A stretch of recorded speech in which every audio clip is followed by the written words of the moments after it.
Il y a pas mal de choses. Sur l'été, finalement, ils ont été assez productifs.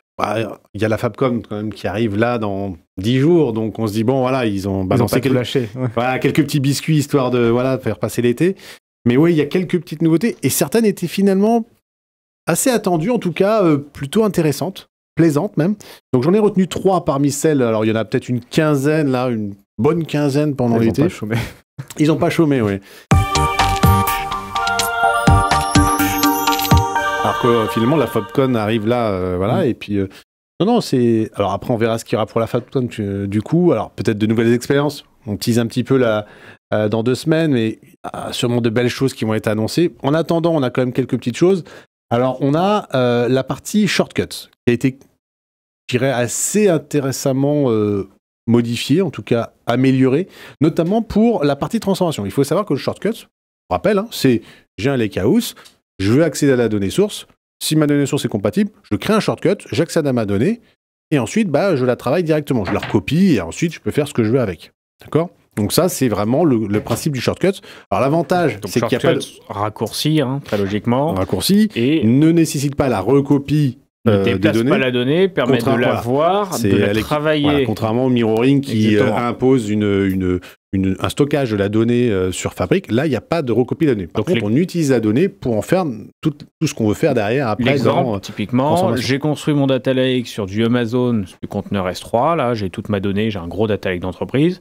Je travaille côté Azure avec Fabric. J'ai pas envie de refaire un data lake avec la donnée brute pour avoir une copie et repayer 2 fois, etc. En fait, je vais voir la donnée de mon data lake, je vais pouvoir la travailler dans Fabric sans la déplacer, virtuellement. Cool. Mais ça a S3, un impact sur le data lake d'origine.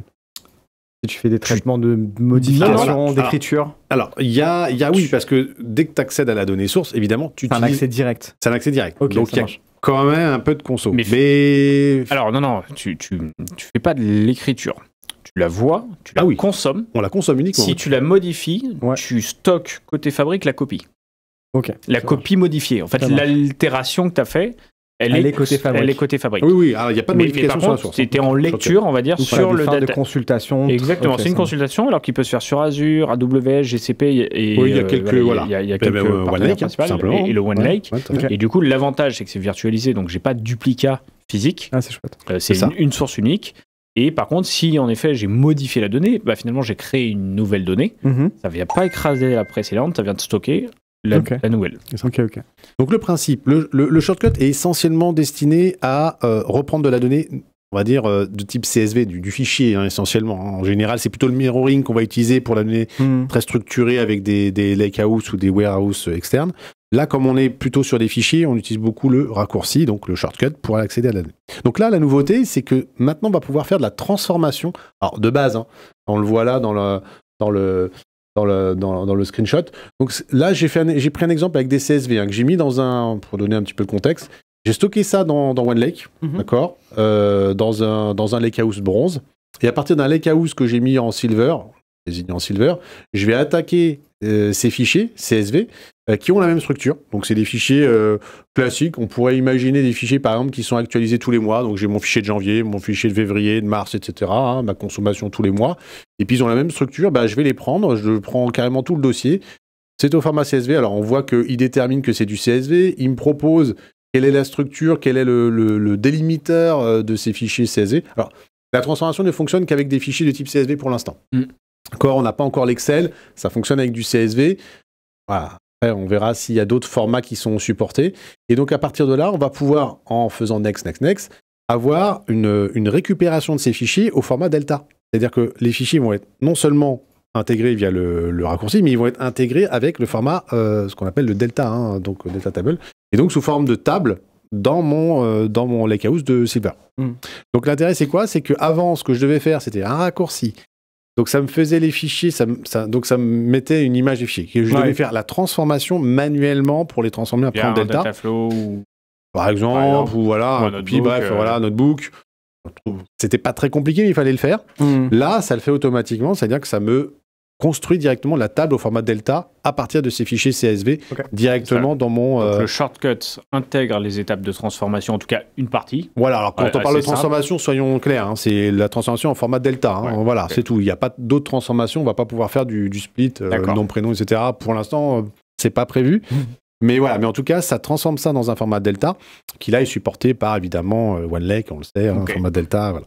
Donc ça, c'est l'intérêt. Alors, je me suis amusé après à rajouter des fichiers. C'est-à-dire que je me suis dit, OK, là, j'ai des fichiers janvier, février, mars. Bah tiens, je vais rajouter avril, mai, juin dans mon Lakehouse pour voir s'il les prend. Alors, c'est là où j'étais un petit peu déçu. C'est pas instantané. C'est-à-dire qu'il m'a fallu faire plusieurs rafraîchissements. Enfin, en tout cas, fermer mes Lakehouse, voir si en les rouvrant, ça faisait quelque chose. Faire des refresh au niveau des Lakehouse. Bon, ça a pris un peu de temps. Ça a fini par fonctionner.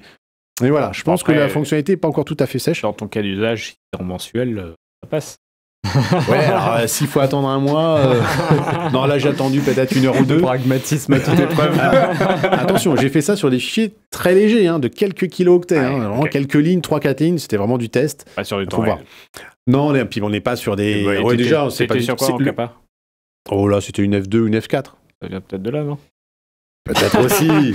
Enfin bon, sur quelques lignes, tu te dis, bon, tu t'attends à ce que ce soit un peu plus instantané. Et en fait, là, un petit peu déçu par le fait que voilà, ça les prend pas en compte tout de suite. En tout cas, quand j'allais interroger en SQL, ma table finale, j'avais beau relancer la requête, j'avais pourtant ajouté des nouveaux fichiers CSV dans mon Lakehouse Bronze, mes nouvelles lignes n'apparaissaient pas. Il a fallu attendre un peu, fermer, réactualiser un peu le shortcut. Bref, donc voilà, c'est un petit peu le côté un petit peu déceptif. Maintenant, je sais que la fonctionnalité étant assez récente et je pense que ça va évoluer. J'imagine que ça va s'améliorer avec le temps, mais voilà, c'est un petit peu le côté un peu négatif de la chose. Mais c'est vrai, comme tu dis, si c'est pour des fichiers, si c'est pas des fichiers en temps réel, donc genre toutes les 5 minutes on a un nouveau fichier, si on les a tous les mois, ça devrait être OK. Voilà. Donc facilitation de la transformation en format Delta. Delta Table. Bon, après, il y a du parquet derrière, ça reste du parquet, parce que il y a de toute façon sur la même structure. Lors de l'utilisation des shortcuts. Tout à fait. Voilà. Ça enlève une étape, globalement. Oui. Bon, ça enlève une étape, c'est du confort. C'est un petit plus, voilà. Ouais, c'est du confort, et puis ça permet d'avoir aussi, pour des personnes qui sont pas nécessairement au fait de tout ce qui est Delta, CSV, etc., d'avoir un truc qui fait, OK, c'est du fichier. En fait, vu que c'est ton format natif presque, à un moment, pourquoi avoir cette étape de préparation entre les deux, quoi. Voilà, en fait, c'est plutôt, je dirais, pour le néophyte qui, en fait, se dit, OK, je fais un shortcut sur un CSV, hop, attends, c'est du CSV, en fait, je vais te le mettre en Delta, quoi, t'embête pas, etc. Alors que quelqu'un qui connaît déjà se dit, je vais faire la transformation après. Là, ça permet de faire tout d'un coup pour quelqu'un qui n'a pas nécessairement l'habitude de faire ce genre d'opération. OK. C'est une bonne chose. Je prends. Voilà. La deuxième nouveauté, ça va être là, pour le coup, sur les warehouses. Pas de bêtises dans l'ordre. C'est le snapshot. Si tu peux mettre l'écran du snapshot. Ouais, c'est ça. Nouvelle instantanée de l'entrepôt. Alors, je suis désolé, je fais mes screenshots en français. Contactez-moi si vous les voulez en anglais, puis je ferai en anglais pour les prochaines fois. Donc, les warehouses. Alors, voilà. Les warehouses, l'entrepôt de données. L'entrepôt de données, le data warehouse au sens plus générique. Un format dans Fabric disponible au même titre que le Lakehouse. Donc, il ne contient que de la donnée structurée, je le rappelle. Donc, que des tables, pas de fichiers, pas de choses comme ça. Le warehouse n'est pas mort, il existe toujours dans Fabric. Non, il n'est pas mort, loin de là. En plus, on peut y accéder avec du SQL. On peut même écrire en SQL dans du warehouse, qu'on ne peut pas faire dans du Lakehouse, pour information. Donc, il y a quand même des fonctionnalités un peu spécifiques au warehouse. Eh bien là, on va pouvoir faire ce qu'on appelle des snapshots, donc des instantanés de ce warehouse. Et on va pouvoir, justement, alors ça, c'est quelque chose qui... alors, pareil, je dirais un petit peu ce qui m'a gêné un petit peu dans cette fonctionnalité. Alors, elle est intéressante dans le sens où déjà, on peut revenir jusqu'à 30 jours en arrière. C'est-à-dire qu'on a un warehouse aujourd'hui, on est le 4 septembre, on peut revenir jusqu'au 4 août de notre warehouse pour faire l'instantané de cette date. Si je dis, tiens, je veux faire l'instantané du 31 août, comme je le montre là, j'ai fait un instantané du 31 août de mon warehouse, il a sauvegardé en fait. Comme un historique en fait. C'est un historique, c'est un snapshot. C'est une image à un instant T, et cet instant T, c'est pas simplement l'instant de maintenant, qu'on peut faire, il y a une option qui dit à jour, donc tu peux faire l'instantané du jour, mais tu peux faire aussi l'instantané des jours précédents jusqu'à 30 jours en arrière. Donc tu peux prendre... Ce qui est intéressant, c'est qu'on n'est pas sur la notion de la donnée d'il y a 30 jours, les modifs et tout. Okay. Enfin, c'est la version vraiment de ton entrepôt avec toute l'évolution que tu aurais fait à l'époque. Tu as un impact monstrueux globalement. Tu fais des modifs, tu fais évoluer le format de ton data warehouse. Si à un moment tu ne t'y retrouves plus, tu de voir comment j'étais il y a un mois, parce que ça marchait bien il y a un mois, c'est ça. Bah, tu reviens en arrière. C'est ça. En fait, on utilise aussi les capacités du delta, hein, finalement, qui nous permet de, qu'on appelle, naviguer dans le passé, finalement, avec nos données, notre structure. Avec le format acide. Voilà. Alors, il y a le acide, mais ça, c'est plutôt effectivement les contraintes d'une base de données issue de la partie transactionnelle qui permet de dire qu'une base de données permet de stocker de la donnée et de ne pas la perdre. Ça, c'est encore un petit peu différent. Là, c'est vraiment de se dire, on a un format delta, on a la possibilité de faire un petit peu du time travel, hein, c'est un peu la fonctionnalité issue de... Bon, je vais donner les noms, Snowflake et autres, voilà. On fait aussi depuis... Il existait même avant ça. Ah oui, non, le time travel, c'est encore plus ancien. C'est une fonctionnalité historique des bases de données que beaucoup de clients... On avait déjà ça qui sécurise beaucoup de clients. Mais ça a été vraiment mis en avant avec la technologie Snowflake. Aujourd'hui, on l'a évidemment avec le format Delta dans Fabric. Et donc, la fonctionnalité qu'on voit là utilise justement la possibilité de parcourir les données, même dans le passé, et ça de façon très graphique, avec justement cette histoire de snapshot. Je dis, bah voilà, au 31 août, je veux faire une capture de mes données, et ensuite, bah, ça fait un objet, ça crée un objet, d'ailleurs, on le voit dans la salle. Tu forces la capture, par contre, c'est pas auto. Alors voilà, ça c'est ce que je vais dire après au niveau de là où je suis pas content, mais bon, après, les fonctionnalités sont comme ça. Voilà, ça crée ce qu'on appelle un instantané, ou un snapshot. Donc c'est un objet qui est rattaché à mon warehouse, comme vous pouvez le voir, il y a un lien de rattachement. Et donc, je vais pouvoir l'interroger comme si c'était mon warehouse classique. Donc, avec du SQL, je rentre dedans et je peux vraiment l'interroger comme si c'était mon data warehouse. Snapshot en autant de place que ton warehouse. Ah bah voilà, c'est ça, c'est que ça stocke. Oui, évidemment, ça fait un duplicata. Donc voilà, attention aussi au stockage de la donnée. Encore une fois, hein, tous ces éléments-là ajoutent effectivement du stockage sur la partie OneLake, donc un coût potentiel. Et moi, j'ai toujours l'image de l'opérateur Windows quand tu reviens sur tes versions précédentes. Tu cherches les jours en disant j'ai tout cassé. Et ce jour-là, il l'avait snapshoté. Voilà. Il y a eu le snapshot sur Windows. Hein, Windows se faisait son propre snapshot. Donc là, on a un peu cette fonctionnalité-là. Alors, bon, ça fonctionne bien, hein, je l'ai testé, effectivement. Puis si on regarde les screenshots après, on voit bien qu'effectivement, il notifie bien. D'ailleurs, voilà, ici, il le notifie bien en haut. Alors là, je suis dans l'instantané. Et donc, je peux l'interroger. Donc, j'ai accès à évidemment, ma base, avec mon schéma en dessous, mes tables, etc., mes vues, enfin, si j'en ai créé. Et donc, j'ai effectivement en haut marqué, c'est un instantané, de telle date à telle heure, hein, parce qu'on choisit même l'heure, hein. Et donc, à partir de là, je peux faire une nouvelle requête, je peux l'interroger classiquement. Donc ça, c'est plutôt intéressant. Là où je vais être un petit peu retort, mais bon, encore une fois, il faut critiquer, hein, c'est que ce n'est que manuel. C'est-à-dire que je ne peux pas programmer d'instantané. Aujourd'hui, je ne peux que le faire un peu comme ça. En fait, je crée un instantané en manuel, et voilà. Donc, si je fais un instantané tous les mois à minuit, en fait, tous les mois à minuit, il faut que je me connecte et je crée l'instantané. Ou alors que je revienne en arrière en disant, crée-moi l'instantané de la fin de mois précédent à minuit. Peut s'automatiser. Du workflow, non, tu peux pas? Alors aujourd'hui, au sein de Fabric, là, je ne peux pas. Dans l'interface, je ne peux pas. Non, via Power Automate, par exemple, non? Bon, je pense pas. Aujourd'hui, même un PowerShell, un script, je suis pas sûr que ça soit faisable. En tout cas, c'est un peu dommage d'avoir cette fonctionnalité un peu graphique très intéressante, très élégante, et de ne pas avoir la possibilité de l'automatiser. Après, je pense qu'il y a aussi des raisons de... Voilà, si on commence à automatiser un snapshot toutes les heures, on peut avoir des trucs complètement fou loufoques où les gens vont exploser leur consommation. Oui, parce que tu as dit les 30 derniers jours, mais c'est 30 fois 24 heures, en fait. Tu peux prendre un snapshot de chaque heure sur les 30 derniers jours. Tu peux aller à l'heure. Ouais, tu peux descendre à l'heure. Tu peux dire, tu peux faire un snapshot toutes les heures, par exemple, sur les 30 derniers jours. Enfin, tu peux... Non, ça devient un peu... Donc, l'actualisation peut être effectivement un élément qui fasse exploser complètement la capacité, à la fois en termes de capa et même en termes de stockage. Tu vas te retrouver avec des milliers et des milliers de snapshots qui ne serviront pas. Donc, je comprends qu'ils aient effectivement limité au fait de faire ça manuellement. Maintenant, ça aurait été pas mal, au moins de limiter dans le scheduling. Dire, admin qui te permet je peux en faire que quelques-uns, ou un peu comme on le fait avec Windows. On peut aller jusqu'à 5 versions précédentes, choses comme ça, et puis après, on fait une sorte de robotisation qui supprime les versions les plus anciennes, ou dire, on peut pas faire moins que toutes les semaines. Tu as eu des plus gros changements, tu pourrais imaginer. Voilà, alors après, le changement, mais là, ça demande une analyse un peu plus poussée de données que je mets dedans. Mais voilà, là, en tout cas, la fonctionnalité est là. Je pense qu'elle évoluera. Alors, peut-être pour la FabCon, on va nous annoncer que ça y est, c'est schedulable. En tout cas, voilà, la fonctionnalité est là, et l'avantage d'être accessible maintenant, si on veut le faire, on peut le faire. Encore une fois, ça reste de la gouvernance. Hein, je dis souvent, dans Fabric, il faut mettre de la gouvernance, sinon on peut partir très vite dans n'importe quoi. Donc ça, c'était la deuxième news. J'avance parce que je vois le temps qui passe. La troisième, c'est... Tu veux dire le temps qui nous reste?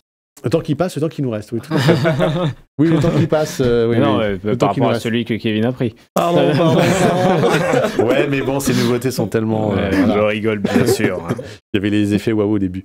Oui, je terminerai avec la multi-planification. Le fait de pouvoir planifier donc des exécutions multiples sur la même tâche. Alors, ça, par contre, c'était super attendu. Je dirais que des 3 news, c'est peut-être celle qui me plaît le plus. Pareil, j'ai encore une fois une petite je vais encore râler un petit peu sur une chose, mais c'est normal. Hein, putain, ils t'ont sorti plus qu'SQL Server. Hein, tu peux être content. Là, oui. Ah, mais SQL Server, c'est vrai que c'était un petit peu... Voilà. Mais là, non. Là, qu'est-ce que la multiplanification? Dans un copy data, un copy job, un copy data, on a possibilité donc de faire une planification de l'exécution de cette copie. Donc, cette copy data, c'est très simple. Hein. Je prends mes données dans une source de données, la copie, je la mets dans un lakehouse, un warehouse, voire même maintenant une base de données, voire même peut-être, pourquoi pas, un event house, bref. Donc, stockage dans OneLake. Okay. Jusqu'à maintenant, on pouvait faire une seule planification, comme beaucoup d'outils et ça je vais en parler après, beaucoup d'items dans Fabric. C'est-à-dire que voilà, j'exécute le truc, si j'exécute toutes les heures, tous les jours, etc. Là, on peut rajouter, il y a un petit bouton en dessous, on le voit bien, ajouter un calendrier ici. Et quand, tu peux passer sur le deuxième screen, quand on clique dessus, ça nous ajoute... non, il y avait un autre screen. Ça nous ajoute en fait un petit... Voilà, exactement. Voilà. Ça nous ajoute en fait un deuxième calendrier en dessous. Et donc, je vais pouvoir comme ça aller... Alors, je sais plus, il y a une limite, je crois. Alors, c'est 5, je crois, de mémoire. 5 calendriers maximum. Donc, on va pouvoir rajouter des calendriers d'actualisation. C'est-à-dire que je peux dire, actualise-moi tous les lundis à 9h, puis fais-moi une autre actualisation, je sais pas, tous les jeudis, machin, ou là, j'ai toutes les semaines, par exemple. Après, je peux faire tous les mois. Donc, c'est des calendriers différents. Jusqu'à maintenant, je pouvais faire, par exemple, toutes les semaines. Toutes les semaines, le lundi matin. Par contre, si je voulais faire tous les mois en plus, je pouvais pas. Là, je peux faire, tu me fais toutes les semaines lundi matin à 9h. C'était un job, une règle. Voilà, c'est un job, une règle. Là, je peux dire toutes les semaines le lundi matin à 9h. Et puis là, rajoute-moi aussi toutes les fins de mois, le 31. Par exemple, tous les 25 décembre, je vais voir... Il y a un plus, encore un autre tous les trimestres, puis encore un autre, un dernier tous les ans. Fais-moi... Tu sais qu'en gros, tu sais que tu as plusieurs livraisons de ta donnée, par exemple, pour X raisons. Finalement, plutôt que faire 10 jobs, t'en fais un avec multiprogrammation. Voilà, c'est ça. Okay. Donc en fait, voilà, donc c'est encore une fois cette possibilité. Alors, c'est là où je vais être un petit peu râleur. Oh non, non, ça marche pas. C'est dommage, c'était qu'un sneak peek. Tu nous as eu, Nicolas. On verra la FabCon. C'était l'effet Contoso. Voilà. Non, mais c'est une très belle chose. Encore une fois, ça fonctionne. Sur le papier. Non, ça fonctionne. Mais ça ne fonctionne qu'avec les copies data. Ça ne fonctionne pas avec le reste. C'est-à-dire que j'aurais voulu sur les data flows. Les data flows. Non, le data flow, ça reste du scheduling basique avec, ton data flow, tu peux le scheduler une fois toutes les semaines et puis c'est tout. Et tu peux pas rajouter de calendrier. On verra à la fin. Okay. C'était le mot de la fin. donc c'est une fonctionnalité plutôt de paramétrage un peu plus fin, du coup. C'est comme attendu. De façon générale, d'être coincé par un seul calendrier pour rafraîchir ces données, j'avoue, c'est un peu stupide. Okay. C'est-à-dire que si toi, chez des clients, on a tous ces clients, tu es obligé de dupliquer, c'est-à-dire que tu es obligé de faire des jobs supplémentaires. Tu es obligé de faire plusieurs jobs, un job qui va tourner toutes les semaines, un autre qui va dire celui-là c'est job mensuel, un job qui sera trimestriel et un job qui sera annuel. C'est stupide, ça fait plein de jobs. Alors que là, un seul job, et puis tu le schedules plusieurs fois, et comme ça... Le job, ça a un impact sur ta capa Fabric, c'est ça? C'est surtout un impact surtout sur ta gouvernance, encore une fois. C'est-à-dire que tu te retrouves avec des trucs partout. Alors, si le truc tourne pas, c'est lequel, machin. Alors, il faut underscore annuel, underscore machin. Est-ce que tu le mets dans le même dossier? Est-ce que tu le mets pas dans le même dossier? Ah oui, relou. C'est, qui est responsable de ça? La limite que tu dis... Plus le monitoring. Elle est qu'aujourd'hui, ça serait bien de le généraliser ou d'objets type data flow. Tout ce qui doit s'exécuter, donc au moins les data flows, je dirais, les data flows, même si je suis d'accord, je suis pas le premier à défendre les data flows. Et donc on peut être un peu optimiste et dire c'est sur la bonne voie, vu que ça vient d'arriver sur au moins des assets. On se dit que ça peut arriver sur d'autres sujets, même sur les modèles sémantiques. Les modèles sémantiques, à voir si effectivement on pourra le faire aussi. Encore une fois, ces objets-là ne bénéficient pas de cette nouvelle fonctionnalité, mais on peut imaginer que dans les prochaines semaines, pourquoi pas, dans les prochains jours, on puisse avoir d'avoir ce genre de choses. Justement, je vais rebondir là-dessus. Et je vais, donc, elle se passe où la Fabcon d'ailleurs cette année? Alors, c'est Vienne. À Vienne, ouais, on en avait parlé. Ta wishlist, ça serait quoi pour la Fabcon? Qu'est-ce que tu aimerais voir arriver? Le calendrier. Non, alors, non, il y a un truc qui me turlupine depuis plusieurs mois, voire même années, c'est des expériences. Je sais pas si vous vous souvenez, alors après je fais un peu de teasing, on a eu à un moment donné plusieurs expériences dans Fabric qui sont apparues, qui ont disparu assez vite, dont les SQL Database, qui sont taillés, voilà, avec Cosmos DB aujourd'hui. Et là, on en avait d'autres expériences. Et ces expériences-là ne sont jamais réapparues. Donc je me dis, s'il y a une belle annonce, surtout que bon, ils nous ont quand même un peu gratifié de pas mal de choses là. Qu'est-ce qui avait disparu, par exemple? Alors je me souviens plus, je crois que c'était un truc flow, un flux flow, je sais pas quoi. Ouais. C'est pas un data flow, mais il y avait un truc comme ça. Alors, en tout cas, il y avait 2 voire même peut-être 3 expériences qui étaient apparues et seule la SQL Database finalement a été mise en... Alors, est-ce que les autres sont en préparation? Est-ce qu'il va y avoir vraiment la big annonce? Là, ça serait quand même pas mal pour une Fabcon. Après, je me dis, on arrive quand même dans un produit assez mature, donc est-ce que maintenant on va avoir des grosses annonces? Je pense à Copilot, je me dis, bon, on a une version un peu allégée de Copilot. On en avait, il n'y a pas longtemps, on avait l'équivalent du moteur ChatGPT 3.5. On est passé au 4. Peut-être que l'annonce, ça va être, maintenant, on bénéficie du 5. Ouais, bon, super. Voilà. J'ai peur qu'il y ait pas mal de sujets IA.